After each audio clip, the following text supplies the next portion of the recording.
Bonsoir à tous. Bonsoir à tous. Bonsoir à tous. Nous sommes le jeudi 26 mars 2020, en pleine crise mondiale de coronavirus. Et nous souhaiterions ce soir vous proposer un échange entre quatre intervenants pour vous donner une vision un petit peu différente que celle qui est diffusée par les médias dominants, une vision différente qui est loin de distiller la peur telle qu'on le fait aujourd'hui dans les médias, une vision différente du virus, de la maladie, et une vision différente aussi de la façon dont on peut appréhender les soins par rapport à cette maladie ou d'une façon un petit peu plus générale. Donc, je suis Hervé Gaillat, je gère le site Révolution Vibratoire. Messieurs, en 20 secondes, pourriez-vous vous présenter rapidement avant d'entrer dans le vif du sujet? Jean-François. Jean-François, je suis médecin et j'ai pratiqué des médecines plus naturelles pendant toute mon exercice. Merci. Voilà. Donc Bruno, j'utilise et de temps en temps, je construis donc ce qu'on appelle des holomes, des oscillateurs Lakowski à ondes multiples. Donc on en parlera un petit peu plus tard, qui vont permettre de repolariser la structure de l'individu et pallier à pas mal de pathologies. Accessoirement, le coronavirus en fait partie. Merci Bruno. Eric? Eric, donc eh bien, j'ai une des deux chambres à tachyon en France. Donc c'est des chambres qui servent à se reconnecter à la source selon le fabricant. C'est une technologie un petit peu particulière. Ça donne beaucoup d'énergie, ça permet de se recentrer. Voilà, pour faire simple. Parfait. Pensez à rester près de votre micro et le mettre en mute si vous n'intervenez pas. Donc, moi, ce que j'aimerais dans un premier temps, c'est que vous nous donniez un petit peu votre vision justement du virus. Parce qu'on parle beaucoup de ce coronavirus jusqu'à saturation, mais en réalité, très peu de gens savent ce qu'est réellement un virus. Est-ce que vous pourriez nous expliquer?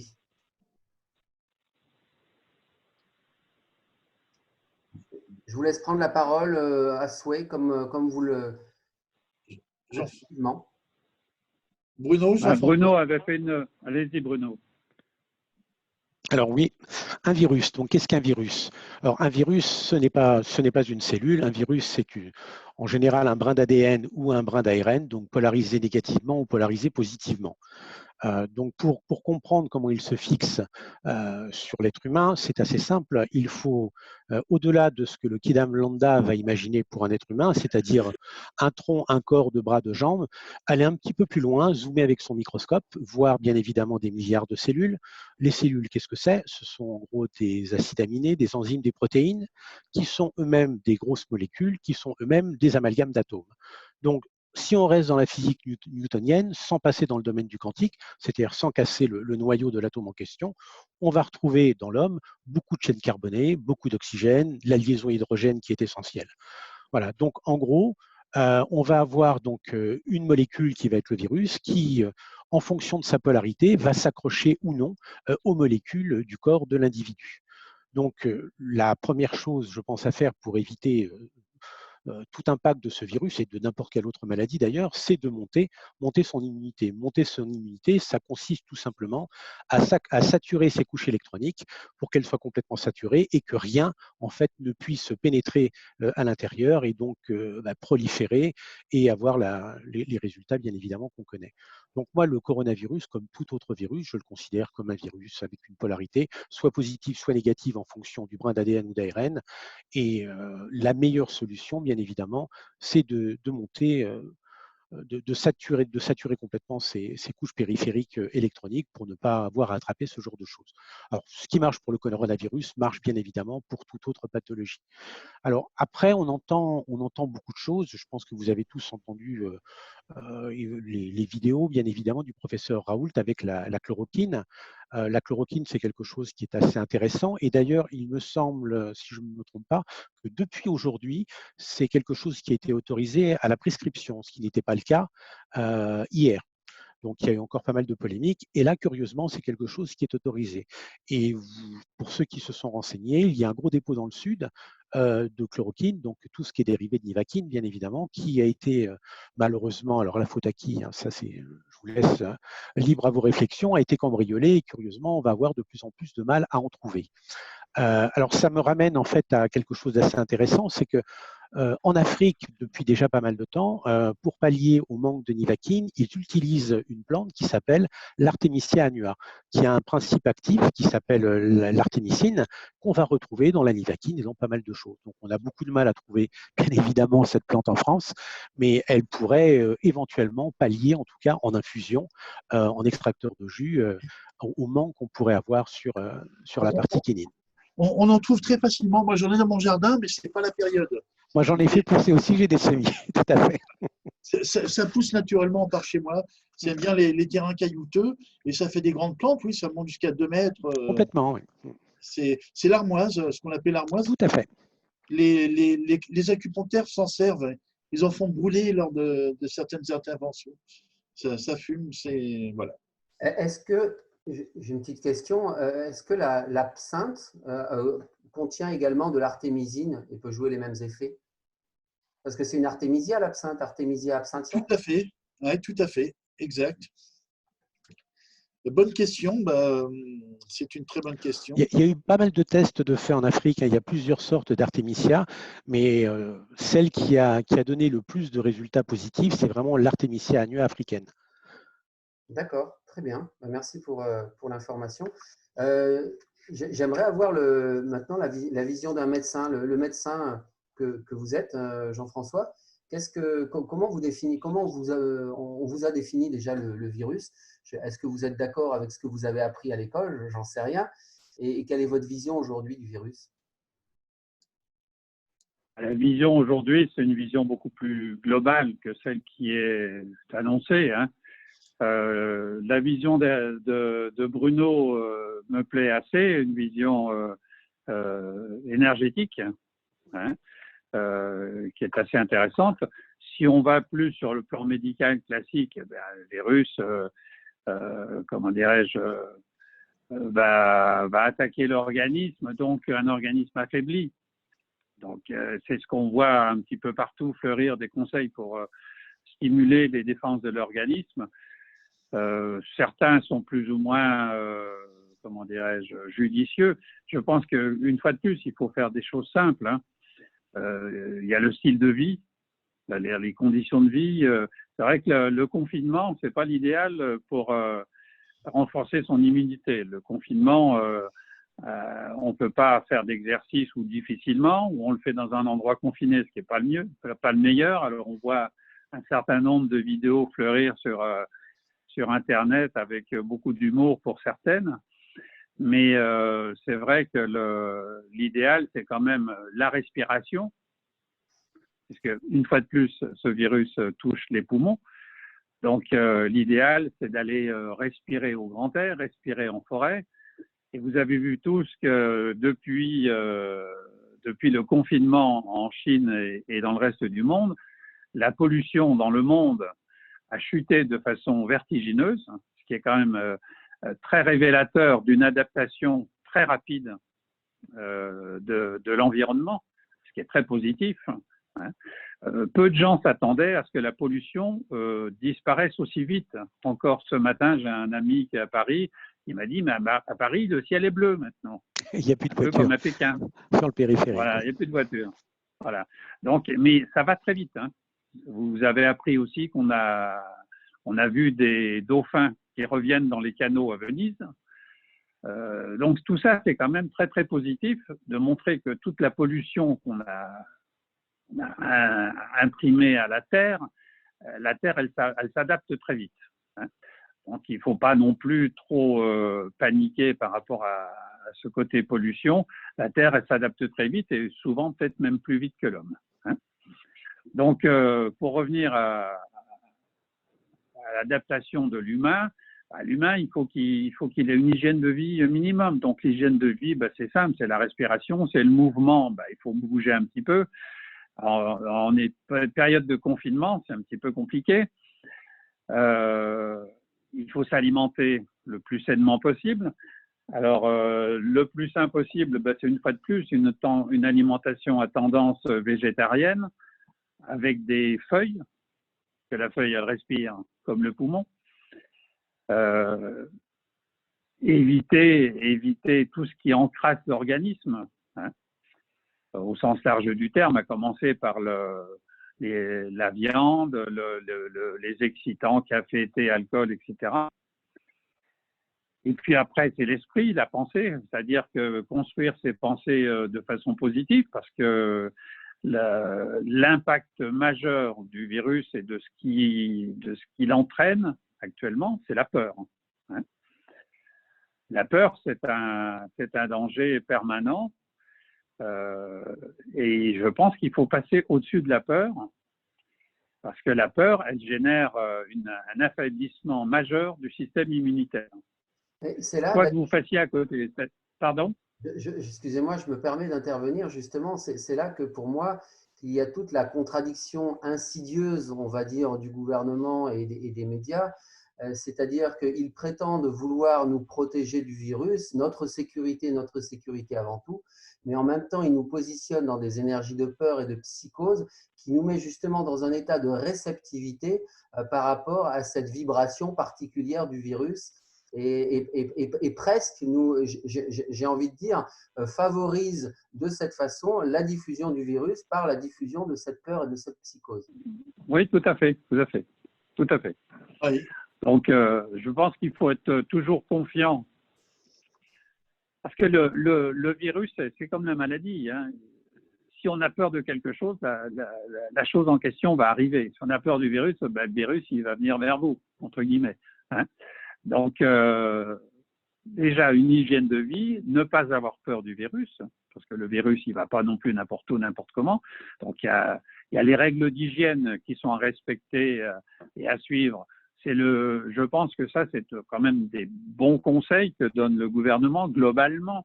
Hein, ce sont des bons conseils. L'histoire de se laver les mains, alors l'histoire des masques fait polémique. Mais c'est vrai que le masque, dans un milieu où les gens ne sont pas atteints par le virus, les masques ne sont pas indispensables. Par contre, si vous allez à l'extérieur, le masque peut devenir utile. Ce que disait Raoult, c'est vrai, il disait c'est une des maladies les plus faciles à soigner. Il dit on a fait le diagnostic, on a le traitement, c'est la chloroquine et puis l'azithromycine, un antibiotique, et ça marche. Et 8 jours après, vous êtes guéri. Alors, je me permets de faire une question pour les personnes justement. Oui. Alors, c'est vrai qu'aujourd'hui, j'ai le sentiment que tout le monde a déjà entendu parler du professeur Didier Raoult. Donc, il est directeur de l'Institut hospitalo-universitaire de Marseille sur les maladies infectieuses. Oui. Et il est reconnu aujourd'hui comme la sommité, on va dire, dans le domaine des maladies infectieuses. C'est il a énormément de publications à son actif, même si il a co-signé sans doute un grand nombre de publications. Il faisait partie du comité scientifique qui conseille le gouvernement, mais il vient de claquer la porte parce que justement, il ne comprend pas l'attitude du gouvernement, la prudence excessive, voire le refus du gouvernement à vouloir utiliser ces médicaments. Et donc, ça a créé une grosse polémique sur le net qui a enflé et qui a mis un gros caillou dans les chaussures du gouvernement. Enfin, voilà, c'était juste pour présenter qui était le professeur Raoult. Oui, tout à fait. Ouais. Donc ça, oui, j'insistais pas là-dessus parce que Raoult, effectivement, depuis quelques jours, on en parle beaucoup. Il y a des vidéos qui ont été faites, qu'il a fait lui-même aussi, qui sont très bien, hein, qui sont courtes. En 10 minutes, il vous explique tout et vous avez tout compris en 10 minutes. Hein. Et une fois de plus, donc Raoult, c'est ce qu'il dit, il faut diagnostiquer, donc les tests. Lui-même le dit, les tests, ils coûtent pas cher et ils sont faciles à faire. Hein. Et une fois que vous avez fait le diagnostic, si la personne est positive, vous la traitez. Si elle n'est pas positive, elle rentre chez elle. Et puis, théoriquement, lui, par rapport au confinement, mais ça, c'est encore un problème de santé publique, c'est un petit peu compliqué à discuter de ça autour d'un micro, parce que ça met en cause beaucoup de choses. Mais le confinement, selon lui, il serait nécessaire pour les gens positifs au test mais comment dirais-je, superflu pour les autres, à condition de faire des tests de masse. Si vous ne faites pas de tests, le raisonnement il est différent. En France, pour l'instant, on ne fait pas de tests. Alors, effectivement, on confine tout le monde. Donc, c'est des choix plus politiques que médicaux qui ont été faits.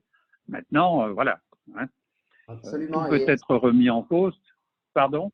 Si on regarde l'exemple de la Corée, eux, ils ont fait un autre choix qui était justement le dépistage systématique et ils ont la courbe la plus incroyable qui soit sur le développement de la maladie où ils ont réussi à endiguer la maladie, mais très, très rapidement par un dépistage systématique et pas de confinement. Voilà, oui.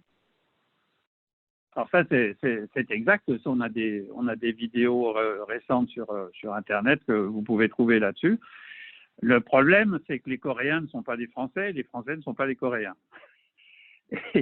Et donc, politiquement, ils ont fait un choix, ils l'ont appliqué. Nous ne l'avons pas fait. Je dirais maintenant, c'est un petit peu tard parce qu'il y a eu une dissémination. Et je dirais qu'aujourd'hui, il faudrait dépister beaucoup plus de monde en France que ne l'ont fait les Coréens.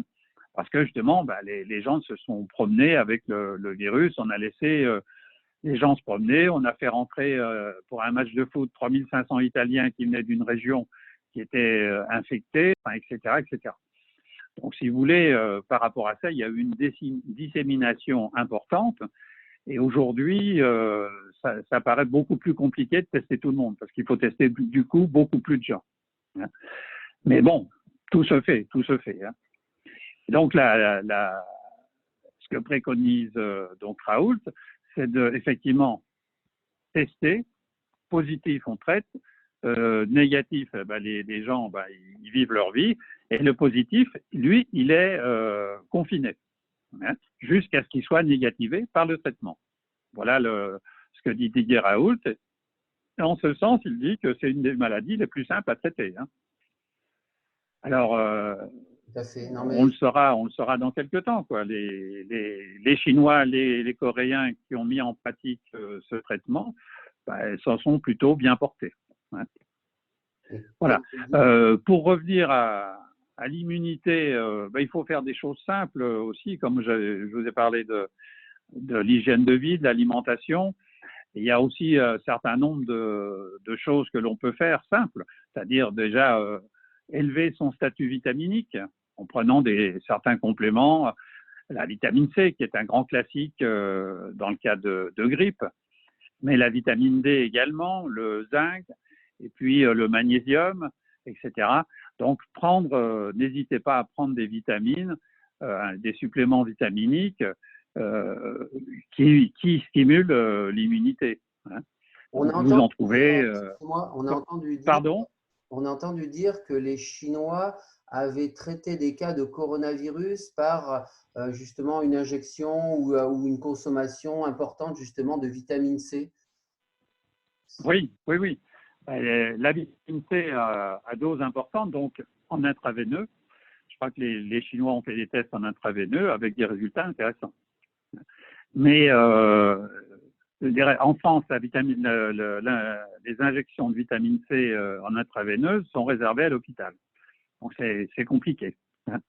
Mais sans aller jusque-là, en prévention, consommer de la vitamine C, consommer du zinc, consommer de la vitamine D, consommer du magnésium, des compléments alimentaires pour les intestins aussi, style probiotique, qui stimule l'immunité.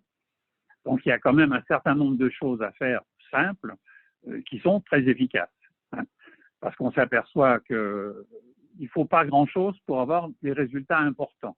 C'est-à-dire que des suppléments vitaminiques vous donnent vite une immunité augmentée, tout simplement parce que nous sommes déficitaires en vitamines globalement, dû à notre alimentation qui est ce qu'elle est aujourd'hui. Hein. On va pas refaire un cours sur l'alimentation, ça va être un peu long, mais tout le monde sait que nos aliments sont très déficitaires en vitamines. Donc voilà, donc les suppléments vitaminiques et minéraux sont intéressants, même avec des produits basiques. Hein, je pense que c'est évident qu'il vaut mieux se faire conseiller par quelqu'un du domaine de la santé, mais vous allez chez votre pharmacien, vous allez en magasin diététique, vous trouvez des compléments vitaminiques intéressants et qui peuvent vous aider grandement. Donc ça, Merci. c'est des choses, Oui, merci. voilà. Merci pour ces conseils. Je pense que pour les personnes qui nous écoutent, effectivement, moi, j'adhère et je le fais moi-même, à vrai dire. J'aurais voulu en fait que Bruno nous parle un petit peu de son activité autour des… Parce que là, alors, on parle des aspects justement un peu matériels, même si c'est plus que matériel, les compléments alimentaires. On va monter un petit peu dans les énergies justement par rapport à cette problématique de maladie. Est-ce que Bruno, vous pourriez nous dire un petit peu ce que sont les machines de Lakowski et en quoi elles pourraient éventuellement justement nous aider à traiter des pathologies, pas spécifiquement le coronavirus, mais tout type de pathologie? A priori, enfin, pour ceux qui connaissent Lakowski, c'est quelque chose qui date des années 30, donc il y a du recul. Il y a énormément de recul sur ces machines, aucun effet indésirable, en tout cas constaté. Il faut savoir que Lakowski, enfin, quand il travaillait sous la tutelle de Darsonval, qui faisait ses publications à l'Académie de médecine, qui lui-même était l'élève de Claude Bernard. Donc, ce n'est pas un savant qui a fait quelque chose dans son coin. À l'époque, à l'Hôtel-Dieu, enfin, dans tous les gros centres de cancéro, c'est des machines qui étaient utilisées. Alors, je passerai très rapidement sur la vie de Lakowski, ce qui lui est arrivé par la suite. On l'a aidé à passer un peu de l'autre côté quand il arrive aux États-Unis. De l'autre côté, je ne parle pas de l'autre côté de la frontière, hein, de l'autre côté du monde vivant. Donc, la machine en question, en fait, c'est un résonateur qui envoie des milliards de fréquences. Et l'idée de Lakowski, qui pour moi est un postulat, qui est maintenant un postulat pour tous ceux qui réfléchissent un peu, c'est qu'il considère en fait la cellule comme un circuit oscillant, avec une résistance, une capacité, une inductance. Donc chaque cellule, même si c'est une cellule typée comme une cellule osseuse, il n'y a pas une cellule osseuse qui vibre à la même fréquence. Donc chaque cellule a sa fréquence propre de résonance. Et quand elle a sa fréquence, elle a une oscillation harmonieuse. Et quand cette fréquence est déficiente, bien évidemment, dans le meilleur des cas, elle se désagrège, elle dégénère, et dans ce cas-là, elle est phagocytée par les autres cellules saines. Et dans les cas un peu plus compliqués, ça peut devenir des tissus néoplasiques, et là, dans ce cas-là, ça peut devenir un petit peu catastrophique. Alors, sans parler de ce type de catastrophe, bien évidemment, être immunodéprimé, ça en fait aussi partie. Voilà, donc une multitude de cellules d'un même groupe cellulaire qui commence à être déficiente, ça va occasionner beaucoup de maladies. Donc cet appareil, en fait, il est relativement simple, hein. Il balaye dans une fourchette absorbable par le corps humain les milliards de fréquences. Il faut quand même savoir qu'on a à la louche à peu près 60 000 milliards en fait, de cellules dans le corps humain. Donc il y a automatiquement, il devrait y avoir autant de fréquences. Donc à travers les harmoniques qui sont générées par, parce que tout est une question d'harmonique, par deux diffuseurs, donc il y a un diffuseur qui va émettre, l'autre qui va recevoir. Donc il va y avoir donc un passage d'ondes électriques, d'ondes magnétiques et d'ondes scalaires à travers ces deux diffuseurs. Et en fait, à travers ces milliards de fréquences, quand la cellule va trouver, la cellule déficiente, même celle qui marche bien d'ailleurs, va trouver sa fréquence de résonance, elle va retrouver son potentiel harmonieux et faire ce que doit faire une cellule. Une cellule, qu'est-ce qu'elle fait? Elle se multiplie, c'est ce qu'on appelle la mitose, quand tout marche bien. Elle génère de l'énergie à travers la mitochondrie, donc adénosine diphosphate, adénosine triphosphate, et de l'énergie. Et surtout, elle phagocyte des toxines. Elle phagocyte des toxines, mais aussi des virus quand tout se passe bien, des bactéries, en fait, tout ce qui n'est pas propre au fonctionnement optimal de la cellule. Donc, en fait, cette machine va redonner en fait la polarité de la membrane cellulaire pour que passe à l'intérieur du cytoplasme ce qui doit passer dans la cellule et rien d'autre. Donc, c'est une machine assez simple, hein. Vous vous asseyez entre deux antennes, une émettrice, une réceptrice, comme vous le voyez à l'écran. Donc, il y a un gros générateur. Lakowski utilisait, il me semble de mémoire, 400 000 volts. Alors, il y a très peu d'ampérage, mais par contre, il y a énormément de tension. Vous avez deux coils de Tesla qui vont permettre de transformer la haute tension en haute fréquence, qui vont alimenter un premier dipôle, c'est le premier dipôle que vous voyez de 50 cm sur la photo, et qui, par induction électromagnétique, va faire entrer en résonance en fait, les différents dipôles. On ne va pas trop rentrer dans le fonctionnement un peu mathématique et physique, mais un cercle vibre en demi-onde. Lambda, qui est la longueur d'onde, est égale à 2π fois le diamètre. Donc, ça vous permet de retrouver en fait les différentes fréquences qui vont être utilisées. Alors, ce qui est intéressant dans ce type de diffuseur, c'est que ce que vous voyez, c'est ce que vous ne devriez pas voir, et ce que vous ne voyez pas, bien évidemment, c'est ce que vous devriez voir. Si vous prenez le plus grand anneau, de manière complètement aléatoire, on va dire qu'il vibre à 1 Hertz et le deuxième, on va dire 2 Hertz. Ben, ça, c'est ce que vous voyez, c'est ce qu'on appelle une fondamentale. Moi, ce qui m'intéresse, c'est ce qui se passe entre les deux. Entre les deux, il va y avoir un virgule, et là, via les harmoniques, des milliards en fait de fréquences qui vont être comprises entre 1 et 2. Et la même chose sur tous les différents dipôles. Et c'est dans les harmoniques et dans ces milliards de fréquences en fait que vos cellules vont retrouver leur potentiel vibratoire optimal et pallier à une multitude de pathologies. Ça peut être des reconstructions osseuses, de la cicatrisation, enfin tout ce qu'on peut, toute pathologie qui n'est pas a priori traumatique en fait peut avoir en tout cas un effet antalgique pratiquement instantané, et sinon, bien évidemment, une guérison qui peut paraître spectaculaire par rapport à ce qu'on connaît habituellement. Est-ce que vous avez traité justement des maladies virales avec ce dispositif Lakowski? Alors oui, des maladies virales, oui, enfin tout ce qu'on peut voir comme grippe au niveau saison. Mais si on regarde le coronavirus, c'est aussi, alors je ne dis pas que c'est une simple grippe, hein, c'est une grosse grippe qui fait beaucoup de mal, qui se transmet beaucoup plus facilement que les virus. Enfin, il faut quand même savoir que la grippe en France, c'est entre 15 000 et 20 000 morts par an. Voilà, c'est donc le coronavirus, on n'en est pas encore là, mais on n'a pas atteint le hype encore, mais effectivement, on peut imaginer que ça puisse être catastrophique, hein. Donc, je ne suis pas Madame Irma, donc je ne sais pas ce que peuvent donner les statistiques à long terme, mais en tout cas, au niveau virologie, c'est un virus peut-être un peu plus compliqué que certains. Enfin, il y en a qui sont encore plus compliqués que celui-là, mais en tout cas, ça renforce les membranes cellulaires, ça remonte l'immunité de la personne et ça permet au corps de se débarrasser un peu plus facilement en fait de ce type de virus. Alors quand on prend en plus les compléments alimentaires dont parlait tout à l'heure Jean-François, et qu'on peut aussi prendre de la vitamine C, prendre aussi de la quinine, ça ne va faire que potentialiser en fait l'effet le fait de ces substances au niveau du corps. Mais il faut bien comprendre que la machine ne va pas travailler directement au niveau de la cellule, mais va travailler bien évidemment au niveau ionique. C'est-à-dire on est vraiment au niveau de la molécule, au niveau de l'atome, voire même ce qui se passe à l'intérieur. C'est-à-dire que si l'atome dont on parlait tout à l'heure, qui fait partie de notre constitution, je le mets dans un accélérateur de particules et que j'éclate le noyau, alors que ce soit un atome de carbone, d'oxygène ou d'hydrogène, qu'est-ce qu'il reste? Une énergie phénoménale et des photons, des quarks, de la lumière. Donc, il faut considérer le corps, quand on passe dans le quantique, comme un amas énergétique densifié de lumière. On n'est que ça. Donc, soit on travaille sur le problème d'un organe qui, pour moi, est une pathologie, mais est un effet d'une cause. Si vous prenez une maladie telle un cancer, c'est un effet d'une cause qui est un dérèglement cellulaire qui est un effet d'une cause, qui est un dérèglement enzymatique, protidique et acide aminé, qui est un dérèglement d'une cause qui est moléculaire, qu'une cause atomique, et une cause de densification de lumière si on repasse en fait sur le côté quantique. Donc, soit on travaille sur un effet, avec les risques qu'il y a de rechute, soit on travaille sur la véritable cause et accessoirement sur l'effet aussi pour pas que ça prolifère un peu trop rapidement, et on arrive à des guérisons qui peuvent être spectaculaires.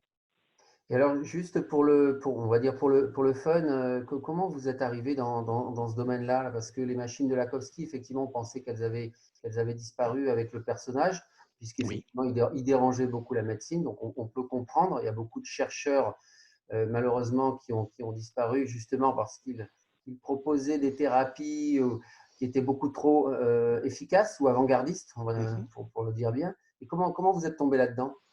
Alors c'est toujours pareil, hein, vous savez, Jung appelait ça la synchronicité, et puis vous avez les trois paroles de l'écriture qui vous disent, sans rentrer dans un dogmatisme particulier, cherchez, vous trouverez, demandez et vous recevrez, et frappez, on vous ouvrira. C'est aussi simple que ça. Il y a des fois, il y a des situations de synchronicité, il vaut mieux pas trop se poser de questions, sinon ça nous amène un petit peu loin. Mais en fait, ce que vous devez faire dans votre vie et les personnes que vous devez rencontrer, vous les rencontrez. Et vous vous rendez compte après pourquoi, quand on fait un peu une rétrospective de tout ce qu'on a vécu, on se rend compte qu'à chaque fois qu'il a fallu prendre une décision importante, on a rencontré la bonne personne ou la situation qui nous a fait nous orienter vers ce chemin plutôt qu'un autre. Le démarrage de tout ça, alors j'aime pas parler de dons, je parle plutôt de prédisposition non travaillée de magnétisme pour tout ce qui est brûlure, cicatrisation, problème d'arthrose, d'arthrite, des choses relativement simples. Et la vie, de par mes expériences, de par les gens que je rencontre, m'a amené en fait à rencontrer Lakowski. Et là, effectivement, vous avez, au-delà en fait des effets cellulaires par résonance cellulaire dont j'ai parlé, un facteur multiplicateur de magnétisme qui va permettre en fait par les différentes fréquences de pénétrer beaucoup plus profondément dans l'organisme et d'envoyer en fait une information. Nikola Tesla on parlait bien avant moi, et il disait, pour ceux qui veulent percer le secret de l'univers, qu'ils s'intéressent à l'énergie, la vibration, et on oublie un peu trop souvent l'information. Et l'information, vous la mettez au niveau du magnétisme. La pensée va informer quelque chose. Et après, c'est le pouvoir de pénétration avec les fréquences et les longueurs d'onde, des ondes porteuses. Alors, je ne vais pas rentrer trop dans les détails, mais vous avez un anneau qui fait 33 cm. C'est ce qui permet de trapper ce qu'on appelle l'arrêt spectral de l'hydrogène galactique. Alors, quand on dit galactique, hein, oula, on dit attention, c'est très simple. La liaison hydrogène, vous en avez un peu partout dans l'univers. On en est d'ailleurs constitué. On est à 75% constitué d'eau, H2O bien évidemment, donc vous avez la liaison hydrogène. La liaison hydrogène, j'en ai un peu parlé tout à l'heure, il y a un proton et un électron qui tournent autour. Et alors ça paraît énorme, hein, 65 millions de fois, le spin, c'est-à-dire le sens de rotation de l'électron, change de côté. Et il génère une raie spectrale de 21 cm. Et en fait, beaucoup de choses sur cette machine sont basées en fait sur cette fréquence, cette raie spectrale de 21 cm. L'écart entre les boules doit être de 21 cm. Il y a un éclateur, donc un éclateur à air, qui a un rapport du septénaire au cercle. Le deuxième anneau fait 42, 2 fois 21. Enfin, tout est sur en fait une échelle de la raie spectrale de 21 cm qui va nous permettre de rentrer en résonance au niveau de notre système aqueux. Vous allez vite, je ne sais pas si nos auditeurs arriveront à suivre, mais en tout cas, c'est très intéressant et je pense que ça devrait faire l'objet d'une émission à part entière pour prendre le temps de rentrer dans le détail de tout ça. Complètement. Mais là, ça serait vraiment très très long de rentrer dans le détail. L'idée, c'est de donner, alors je me rends bien compte, hein, moi je baigne dedans depuis des années, donc ça me paraît d'une simplicité un peu enfantine. L'idée, c'est de donner des informations pour que les personnes, en fait, ne prennent pas ça pour argent comptant. Moi, je ne veux pas qu'on me croive, je veux qu'on comprenne. Et pour comprendre, il faut rechercher, faire thèse, antithèse, sortir sa propre conclusion et pas la conclusion des autres. Et il y a pas mal de choses qu'on retrouve sur Internet. Alors, vous allez trouver beaucoup de machines Lakowski, des pseudo-machines Lakowski, avec des antennes qui n'ont absolument rien à voir, sans coil de Tesla pour les alimenter, sans éclateur. Il y a des machines, alors je ne dirai pas les noms, bien évidemment, le but n'est pas de critiquer ceux qui essaient, mais qui sont faits avec des vis platinées, alors qu'il y a un éclateur à mâchoire qui est très particulier, qui a été fait par des radiesthésistes, l'abbé Mouly et l'abbé Mermet, qui étaient les créateurs de l'AR, l'Association des Amis de la Radiesthésie. Enfin, tout ça n'est pas le fait du hasard. Ou alors le hasard, c'est quand Dieu veut se faire discret, tout dépend de la définition qu'on lui donne. Alors, Eric n'a pas beaucoup parlé jusqu'à présent, mais justement, donc Eric est le gardien d'une chambre à tachyon donc, dans le Poitou. Est-ce qu'il y a un rapport entre le fonctionnement d'une chambre à tachyon et le fonctionnement d'une machine Lakowski ou aucun rapport? Je dirais que ça serait complémentaire, parce que la chambre à tachyon va travailler avec le temps sur des choses qui sont créées avec le temps. Et la machine de Lakowski, je pense qu'elle peut faire des interventions rapides sur des pathologies. Je dirais que c'est sûrement très complémentaire. L'idée est la même, c'est de rentrer en contact, de remettre de l'ordre, un ordre fréquentiel qui existe dans l'univers. Et c'est ce que fait la chambre à tachyon. C'est la reconnexion à la source, c'est retrouver sa vibration originelle, se remettre en résonance avec sa parcelle de lumière. L'idée est la même. Les machines sont différentes, mais pour moi, c'est très complémentaire. Je pense qu'il pourrait y avoir des résultats très intéressants à tester dans le futur. C'est un projet. C'est l'idée qu'on avait retenue, c'est de faire fonctionner effectivement une machine de Lakowski dans la chambre à tachyon. Je pense que la machine Lakowski va attaquer, pour ce qui est compréhensible en fait scientifiquement, directement sur le contexte cellulaire d'un patient. Il travaille aussi, bien évidemment, puisque ça ouvre certains plans, mais là, je ne vais pas rentrer dans quelque chose qui sort peut-être du thème de ce dont on était censé parler, qui va ouvrir aussi l'émotionnel, donc aller directement sur l'étiologie de la maladie, parce que la maladie, pour moi, c'est une cristallisation de quelque chose qui est beaucoup plus subtil. beaucoup plus énergétique, pour ne pas dire éthérique.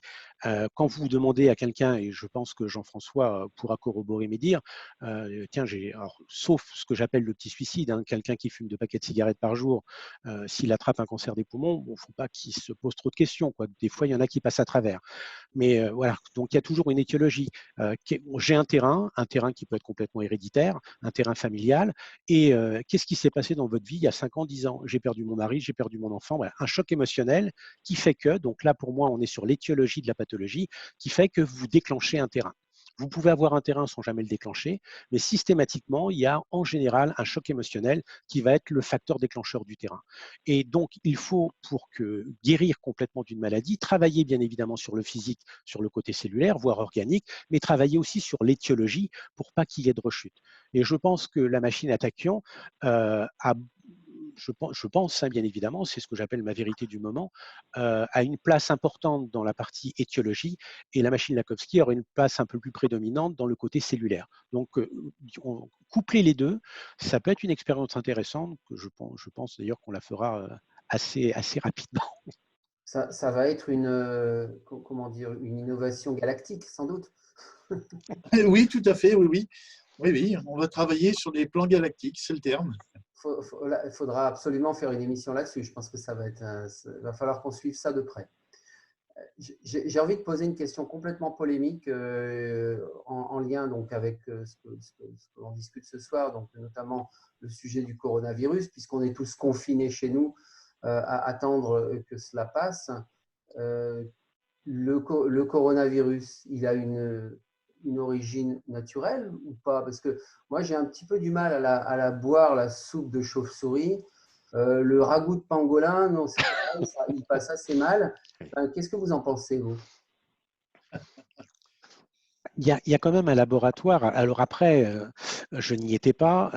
Il y a pas mal de documents qui circulent. Sur Internet, on trouve un peu tout et son contraire. Donc, c'est toujours pareil. Moi, j'aime bien thèse, antithèse et me faire ma propre conclusion, qui est ma propre conclusion. Mais bon, le laboratoire P4 de Wuhan, il a quand même été créé. Le mari de Madame Buzyn a quand même été faire un tour là-bas. Il n'y a pas si longtemps que ça, Monsieur Lévy. Donc, bon, il y a des choses qui sont quand même le coronavirus. Il y a plusieurs souches de coronavirus, hein. Là, c'est le Covid-19, il y en a eu d'autres. Ça date pas d'aujourd'hui, hein, je pense. Ça date quand même de quelques années. On en parlait déjà en 2004. Donc, est-ce qu'il a été travaillé, modifié? Est-ce que la nature a fait quelque chose pour se défendre elle-même? J'ai mon avis, bien évidemment, mais qui est le mien. J'ai pas de vérité, j'ai pas d'absolu, mais bon, je garde l'esprit ouvert. Et quel est votre avis alors? Si je devais donner un avis, je pencherais plus pour une petite intervention humaine qui aurait modifié pas mal de choses. Oui, parce il a quand même une virulence toute particulière. Ben oui. Alors moi, j'ai fait mes recherches aussi, j'ai entendu que, en général, justement, un virus, il va se propager très vite, mais il va être pas forcément très très virulent. Soit il va être très virulent, mais il va se propager moins vite. Et, en tout cas, c'est ce qu'on trouve dans la nature. Et là, on tombe sur une bestiole un petit peu particulière. Ça ressemble effectivement à quelque chose d'OGM qui à la fois est très virulent et à la fois alors c'est vrai que pour l'instant je ne suis pas convaincu qu'il y ait une mortalité qui soit supérieure à celle de la grippe saisonnière. Simplement, la difficulté qu'il pose, c'est que effectivement les malades sont tous malades en même temps parce que ça va très très vite. Le pic arrive très très vite, contrairement à la grippe saisonnière qui est étalée sur plusieurs mois. Donc c'est vrai que, et alors j'en profite quand même pour faire un petit peu de publicité pour le site Lève le voile, sur lequel j'ai mis quelques vidéos sur le sujet du coronavirus. Et il y a une chaîne allemande alternative qui justement cite des scientifiques qui ont fait l'étude du génome du coronavirus, ce fameux Covid-19, et ils trouvent des séquences bombardées qui leur laisse penser que ce n'est pas possible que ce virus soit d'origine naturelle. Alors moi, je vous renvoie à la vidéo, hein, allez voir sur lèvelevoile.fr, mais en tout cas, certains scientifiques se sont déjà positionnés sur ce sujet. Je ne sais pas ce qu'en pense notre médecin Jean-François. Oui, mais j'ai les mêmes informations que toi, hein, parce que c'est des informations qui circulent sur Internet. Moi, je suis sorti du circuit je ne suis pas dans le circuit hospitalier, recherche et autres, parce que c'est de la recherche très pointue quand même, hein. Et effectivement, j'ai vu ces mêmes informations que toi, que le génome du virus ne paraît pas naturel. Donc, s'il n'est pas naturel, c'est on aurait bidouillé un petit peu le génome en laboratoire, hein. Maintenant, voilà, à confirmer, chacun doit faire ses recherches et avoir ses opinions personnelles, quoi, hein. Alors, il y a autre chose qui est quand même aussi assez curieux. Même chose, hein, il y a aucune vérité dans mes propos, hein, c'est juste des faits et une interrogation qui en découle. C'est que ce soit, donc le Wuhan, c'est quand même une des premières régions où a été déployée en masse la 5G. Et la 5G a quand même pour particularité à faire chuter assez drastiquement les défenses immunitaires. Cela dit, la 4G aussi, mais de manière un peu moindre. Curieusement, c'est aussi ce qui s'est passé dans le nord de l'Italie et c'est aussi ce qui s'est passé en Corée du Sud. Donc, trouver une relation de cause à effet, on en a quand même 3 avec la même symptomatique. Bon, voilà, c'est une question, un point d'interrogation. Oui. Oui, il y a une association de deux agressions de l'organisme, hein, et par le virus et par la 5G. Parce que, alors justement, c'est intéressant parce qu'on parlait tout à l'heure de machine de Lakhovsky avec un dispositif électromagnétique. La 5G, ce sont des ondes électromagnétiques. On a le sentiment qu'avec les ondes électromagnétiques, on peut faire le meilleur comme le pire. Ah ben évidemment, les ondes de vie et les ondes de mort, mais ça a toujours été le cas. Un exemple tout bête que j'explique aux personnes que je rencontre, on prend la classification périodique des éléments, je vous mets devant une masse d'hydrogène ou de carbone pendant 10 minutes, qu'est-ce qui se passe? A priori rien, et je vous mets devant une masse de plutonium 238, vos cellules vont se liquéfier. Il y a des ondes de vie et des ondes de mort. On est une entité électromagnétique, si on descend vraiment dans la structure, au-delà de la structure atomique, et on est en interaction et en résonance avec tout ce qui nous entoure, avec des choses qui nous font du bien et des choses qui nous tuent. Il faut trouver les bonnes fréquences. Ce serait la 5G, donc selon vous, ce serait une espèce d'anti-Lakhovsky. En tout cas, les cellules n'apprécient pas trop au niveau de l'immunité et laissent passer des choses qu'elles ne devraient pas passer. Alors, la 5G, elle a bon dos, hein, mais le Wi-Fi, enfin, toutes les ondes hertziennes, tout ce qui s'est passé depuis, et d'ailleurs, on baigne dans un océan électromagnétique, et quand vous mélangez toutes ces fréquences et qu'il y a des résonances, vous savez, en fait, une onde sinusoïdale, quand vous la superposez, il y a une résonance, elle s'amplifie. Au niveau du corps, on ne sait plus du tout où on tape et on joue aux apprentis sorciers. L'interférence de toutes ces fréquences, on ne sait pas franchement ce que ça peut donner sur le corps humain. En tout cas, on sait que la 5G, quand on regarde ce qui s'est passé au Wuhan en Chine, au nord de l'Italie et en Corée du Sud, ça ne fait pas bon ménage quand même avec les virus quand on a une immunité qui descend. C'est un facteur accélérateur, on va dire. Aggravant, bien aggravant en tout cas.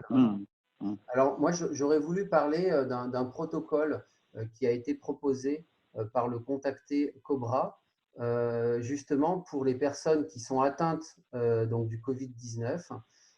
Donc, ça peut sembler effectivement un peu magique et ésotérique, mais nous avons d'excellents retours justement sur ce protocole. Je vous mettrai dans le descriptif de cette vidéo donc, qui sera postée sur YouTube, je vous mettrai le lien vers une autre vidéo justement qui parle de ce protocole, mais il est très très simple. En fait, il consiste à prononcer à voix haute le commande RCV Stardust, qui en fait permet d'exprimer notre libre arbitre vis-à-vis de forces, alors riront ceux qui veulent rire, vis-à-vis donc de forces extraterrestres qui sont là justement pour essayer de nous aider par rapport à cette épidémie en cours. Et lorsque nous disons commande RCV Stardust, nous appelons d'une certaine façon ce traitement et qui nous est dispensé pour pouvoir justement neutraliser le Covid-19.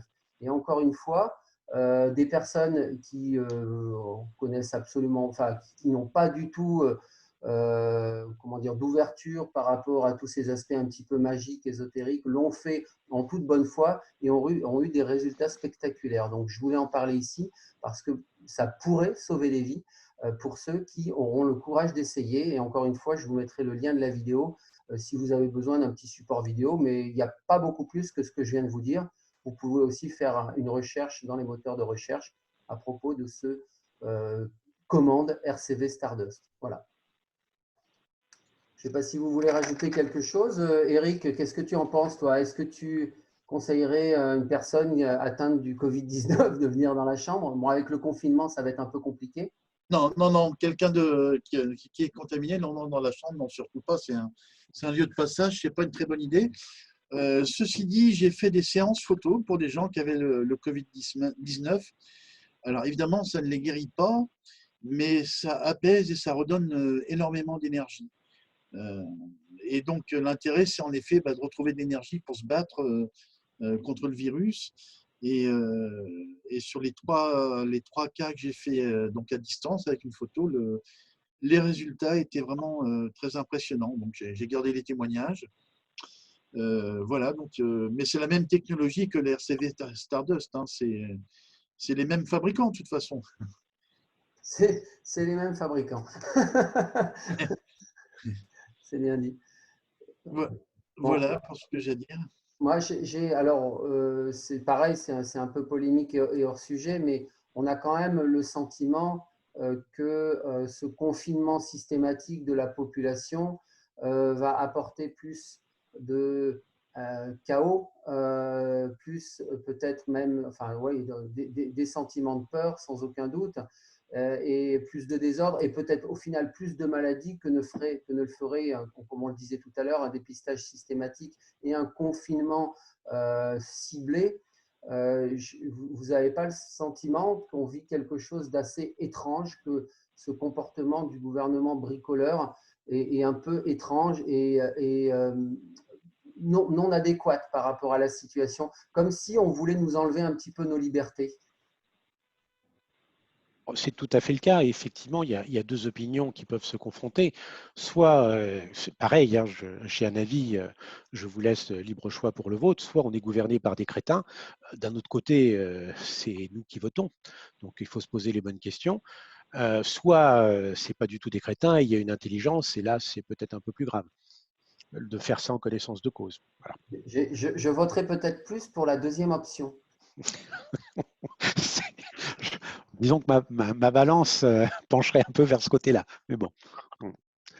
Jean-François, qu'est-ce que tu en penses? Parce que c'est vrai que cette situation, elle est carrément inédite. Si on compare à la grippe saisonnière, encore une fois, c'est complètement disproportionné. On veut nous mettre en place un État policier sous prétexte de sécurité sanitaire, c'est ça? Ben, c'est ce qui s'est déjà passé dans d'autres pays. Donc, je dirais que, bon, je ne sais pas en France s'ils ont cette idée-là. Je dirais chacun doit faire ses recherches et puis doit sentir un petit peu ce qui se passe pour comprendre vraiment. Parce qu'effectivement, il y a une incohérence manifeste, ça tout le monde l'a ressenti, une incohérence manifeste entre les décisions qui sont prises et l'état de l'épidémie. Incohérence entre une gravité, comme tout le monde a remarqué, la majorité des gens qui meurent sont quand même des gens âgés qui ont des pathologies importantes par ailleurs, cardiaque, diabète, problèmes pulmonaires, etc. En Italie, c'est plus de 90% des personnes qui sont mortes, c'était des personnes âgées, hein, très âgées. Donc, si vous prenez ce que disait Bruno tout à l'heure, la grippe fait des dizaines pas des dizaines, mais en moyenne en France, c'est un peu plus de 10 000 morts, 10, 12, 15 000 morts par an. Ça dépend des années. Ouais, c'est ça. Voilà, ça dépend des années. Et on n'en fait pas tant. On n'en fait pas tant. Donc, il y a des incohérences en disant que c'est une maladie qui est très contagieuse et on laisse rentrer 3500 Italiens qui viennent d'une région contaminée pour voir un match de foot. Et c'est quoi ça? Est-ce que c'est plus important de regarder un match de foot que de limiter une contagion, etc., etc. Donc, il y a beaucoup de choses, des choses qui sont dites avec des mesures qui sont prises qui ne sont pas en adéquation avec ce qui est dit. Ça, c'est évident. Donc, maintenant, voilà. Oui, Jean-François, excuse-moi. On sort du domaine médical pour entrer dans la politique. Hein. Tout à fait. Excuse-moi de te couper la parole, Jean-François, mais quand tu parles de la grippe saisonnière, curieusement, là, il y a une vaccination Et malgré la vaccination, ça ne change pas beaucoup la statistique. Oui, tout à fait, ouais. En plus. Il y a même des études très sérieuses qui ont été documentées par le professeur Georget. Il a écrit un livre sur vaccination, les vérités indésirables, qui montre que le taux de létalité, c'est-à-dire en fait les chances de mourir, entre guillemets, lorsqu'on attrape la grippe vaccinée, sont plus importantes que lorsqu'on attrape la grippe non vaccinée. Mais ça, c'est bon, c'est des concepts un petit peu complexes qui ne sont pas forcément directement intelligibles par le Kidam, mais en réalité, comme toute vaccination touche à l'immunité, une personne vaccinée va avoir une immunité altérée et donc a plus de chances de mourir. Et encore une fois, ça, c'est des choses qui ont été documentées dans le livre que je viens de vous citer. Et tous les excipients qu'ils mettent dans les vaccins, au-delà de la souche de vaccination en tant que telle. Sylvie Simon a écrit pas mal de livres là-dessus, d'ailleurs. Alors, nous, on est dans la communauté spirituelle également et on vous propose une grande méditation. Alors, régulièrement, on propose des méditations mondiales qui sont calées en fait sur des événements astronomiques particuliers. Alors, encore une fois, ça peut paraître un peu décalé pour certains, mais le fait de se caler sur des événements astronomiques a complètement un sens sur le plan énergétique, puisque la musique des sphères dans le système solaire fait que lorsqu'on a des alignements planétaires, on a des effets d'amplification énergétique qui sont très intéressants et on profite de ces effets d'amplification pour faire des méditations mondiales et justement, on en prévoit une très importante donc dans la nuit du 4 au 5 avril. En réalité, donc c'est le dimanche 5 avril à 4h45 du matin, où on invite tout le monde à se lever, même si c'est un dimanche matin, c'est pas grave, vous aurez quand même votre grasse matinée, vous vous recoucherez après, vous vous levez pour 20 minutes, vous faites la méditation avec des centaines de milliers de personnes dans le monde, et c'est une méditation pour l'éradication du coronavirus sur la planète. Et on peut le faire parce que l'on sait que les méditations peuvent également agir dans ce domaine-là. Ça a été démontré. On a parlé de l'effet Maharishi, on a parlé de beaucoup de choses dans ce domaine-là. Et voilà, donc je vous invite à participer à cette méditation. Et d'ailleurs, donc il y a un support de méditation, on va dire officiel, qui est proposé par la communauté Prepare for Change. Mais nous, on vous prépare également un support de méditation universel, dans le sens où il n'y a rien d'ésotérique. Même pour les personnes qui n'ont jamais fait de méditation, elles pourront le faire et on vous invite chaudement à le faire parce que plus on sera nombreux, plus notre force de frappe ce jour-là pour l'éradication du virus par l'unification de nos consciences, plus notre force de frappe sera importante. Voilà, je voulais faire encore un petit passage de publicité par rapport à cette méditation qui est vraiment très très importante. Donc, je ne sais pas, est-ce qu'il y a des sujets encore qui vous tiennent à cœur, que vous souhaiteriez aborder avant de finir cette petite émission? Peut-être juste revenir sur la méditation. Oui. La méditation, on le sait, hein, la pensée en fait émet l'énergie. Il suffit de se faire un électroencéphalogramme et on va voir qu'en fonction en fait de nos humeurs, l'électroencéphalogramme en fait va nous donner des courbes un peu différentes. La méditation, surtout quand elle est orientée, donc c'est très important d'avoir le même support d'orientation. C'est ce qu'on appelle de la méditation contemplative par rapport au vide. Et donc on va alimenter en énergie un égrégore. Et en fait, c'est cet égrégore qui va grossir, auquel d'ailleurs on peut se rattacher par la suite, et qui peut contrecarrer certains autres égrégores, tant soit peu que le coronavirus appartienne à un égrégore particulier. Mais en tout cas, il faut vraiment, c'est toujours conscientiser ce qu'on fait, c'est pas méditer pour méditer, c'est méditer en pensant que sur un support, dans une direction donnée, vers un égrégore, on envoie une énergie qui va renforcer l'énergie que tous les autres à travers la planète vont diriger aussi dans ce but-là. Donc, toujours conscientiser ce qu'on fait. C'est très, très important. Merci beaucoup pour cette explication, effectivement, que je n'ai pas donnée. Merci, c'est très bien. C'est très bien. Oui, très, très, très bonne explication. Jean-François, tu aurais quelque chose à rajouter?